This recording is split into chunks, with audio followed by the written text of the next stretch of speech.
ከ5 ዓመታት በፊት ዋና ስራ አስፈጻሚው ልጅቷን ለመጀመሪያ ጊዜ ሲያያት በመድረክ ላይ ባሳየችው በራስ መተማመንና ብልሃት በጣም ተማርኮ ነበረ። ልጅቷ ከገጠር የመጣች ቢሆንም በትጋትና በጠንካራ ጥረት ከፍተኛ ደረጃ ላይ መድረስ ችላ ነበረ።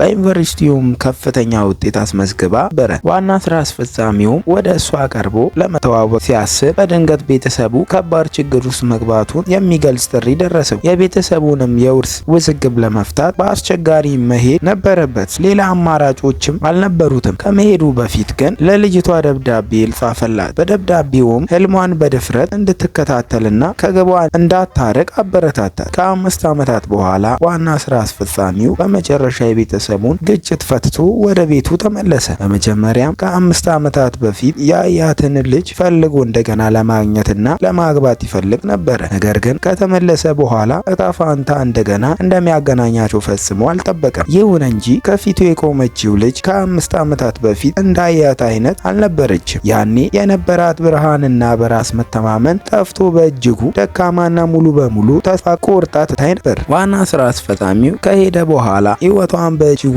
ተለውጦ ነበረ።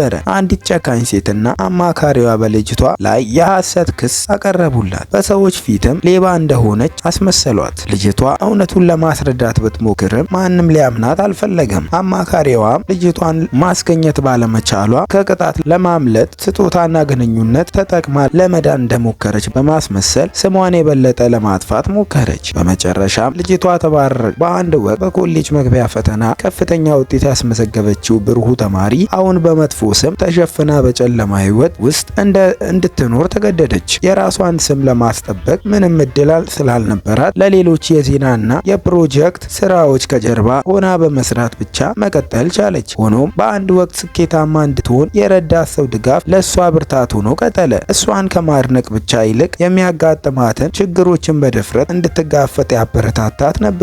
ከዚያ በኋላ ልጅቷ በአጎት ልጅ ተታላ ወደ አንድ የእራት ድግስ እንድትሄድ ተደረገች። እዚያም ያልጠበቀችው ነገር ተከሰተ።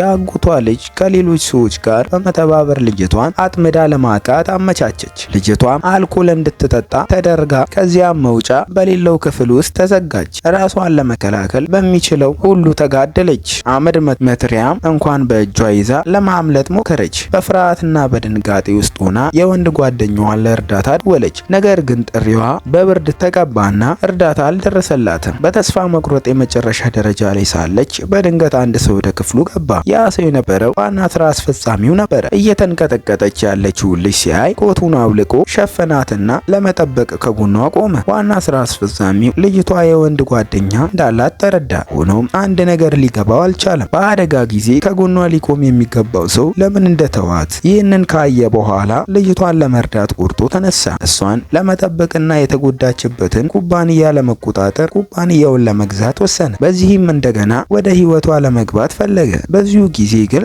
የልጅቷ የአጎት ልጅ እንደገና አስገደዳት። ይቅርታ እንድትጠይቅና የተፈጠረውን አደጋ እንደገና እንድትጋፈጥ ለማድረግ ሞከረች። ዋና ስራ አስፈጻሚው ለምርመራ ወደ ኩባንያው ሲደርስ ልጅቷ እንደጠፋች አወቀ። ከዚያም ሁኔታው እጅግ አሳሳቢ መሆኑን ተረዳ።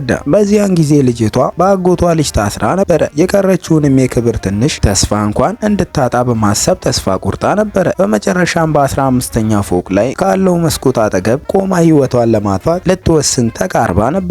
በዚያ ወሳኝ ቅስፈት ዋና ስራ አስፈጻሚው በፍጥነት ወደ እሷ ሮጠ። አንድ ወቅት የሚወዳትን ልጅ በዚያ ሁኔታ ማየት ልቡን ሰበረው። በጥብቅ ያዛትና እንዳትወድ ከሁሉም ኃይል ጋር አቆማት። በዚህ ጊዜ ዋና ስራ አስፈጻሚው በጣም ተቆጣ። ከእንግዲህ ማንም ሰው ይህቺ ልጅ እንዲጎዳት እንደማይፈቅድ በልቡ ወሰነ። ልጅቷም ወደዚህ አሳዛኝ ሁኔታ ያደረሳት ሰዎች በሙሉ ለድርጊታቸው ከባድ ዋጋ ሊከፍሉ ተቃርበዋል።